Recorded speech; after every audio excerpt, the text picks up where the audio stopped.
अगला है नौकरी में आरक्षण और पदोन्नति के लिए कोटा जो है मूल अधिकार नहीं है।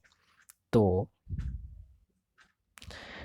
नौकरी में आरक्षण और पदोन्नति के लिए जो है कोटा मूल अधिकार नहीं है। तो इसमें अगर देखा जाए तो हाल ही में उच्चतम न्यायालय ने यह फैसला सुनाया कि संविधान के अनुच्छेद 16(4) और 16(4)(a) के अंतर्गत नियुक्तियों और पदोन्नति में आरक्षण कोई मूल अधिकार नहीं है। तो उच्चतम न्यायालय ने यह फैसला सुनाया कि जो अनुच्छेद 16(4) है और 16(4)(a) है के अंतर्गत जो नियुक्तियों में पदोन्नति है नियुक्तियों में, वह एक मूल अधिकार नहीं है। उच्चतम न्यायालय का यह मानना है कि संविधान के अनुच्छेद 16(4)(a) के तहत उपलब्ध प्रावधान सरकारी सक्षमकारी प्रावधान हैं।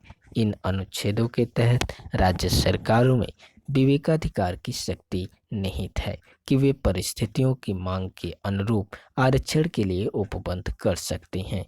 तो जो अनुच्छेद 16(4) और 16(4)(a) है, वह राज्य सरकार को या केंद्र सरकार को मीनिंग से एक विवेकाधीन की शक्ति प्रदान करता है कि वह इस किन परिस्थितियों में इस आरक्षण को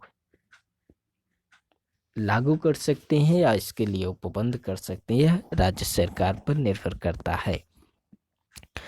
अगला है अनुच्छेद 16(4) राज्य को किसी भी पिछड़े हुए नागरिकों के किसी वर्ग के पक्ष में जिनका प्रतिनिधित्व राज्य की राय में राज्य के अधीन सेवाओं में पर्याप्त नहीं है, तो नियुक्तियों एवं पदों में आरक्षण हेतु जो है उपबंध करने हेतु सशक्त करता है। तो जो अनुच्छेद 16(4) है वह राज्यों को यह निर्देश देता है कि अगर उनको ऐसा लगता है कि उनके राज्य में कोई वर्ग या विशेष वर्ग जो है उसका प्रतिनिधित्व राज्य की नौकरियों में नहीं या राज्य के अधीन सेवाओं में नहीं है, तो उनके लिए वह कोई भी उपबंध कर सकते हैं। तो नियुक्तियों और पदों में आरक्षण के लिए वह उपबंध कर सकते हैं, उनको अनुच्छेद 16(4) के तहत शक्ति प्रदान की गई है। अगला है अनुच्छेद 16(4)(a) के तहत राज्य को SC/ST कर्मचारियों के लिए पदोन्नति के मामले में आरक्षण के लिए उपबंध करने हेतु सशक्त करता है।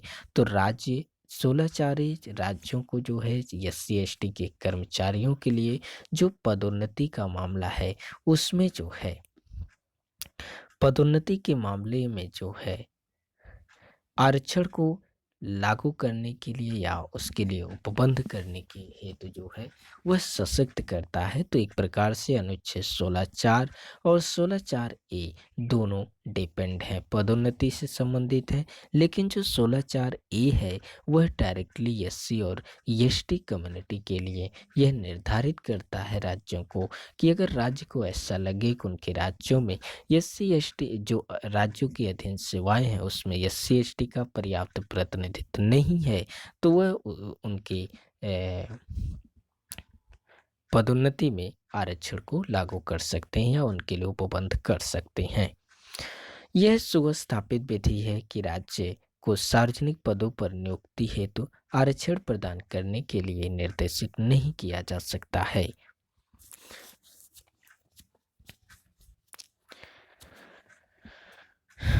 इस निर्णय में यह भी कहा गया कि राज्य पदोन्नति के मामले में SC और ST के लिए आरक्षण प्रदान करने हेतु बाध्य नहीं है। तो एक प्रकार से राज्य को फुल छूट भी मिला है कि अगर राज्य पदोन्नति के मामले में SC/ST के प्रति आरक्षण को लागू करना चाहते हैं तो कर भी सकते हैं और नहीं भी कर सकते हैं, राज्य के ऊपर निर्भर करता है। तो धन्यवाद दोस्तों, अगर आप लोगों को ये वीडियो अच्छा लगे तो आप वीडियो को लाइक कीजिए, कमेंट कीजिए और चैनल को सब्सक्राइब जरूर कर लीजिए। धन्यवाद दोस्तों। अगर आप लोगों को इसका PDF चाहिए तो हम वीडियो के डिस्क्रिप्शन में एक लिंक दे देंगे, आप वहां से डाउनलोड कर लीजिएगा। धन्यवाद दोस्तों।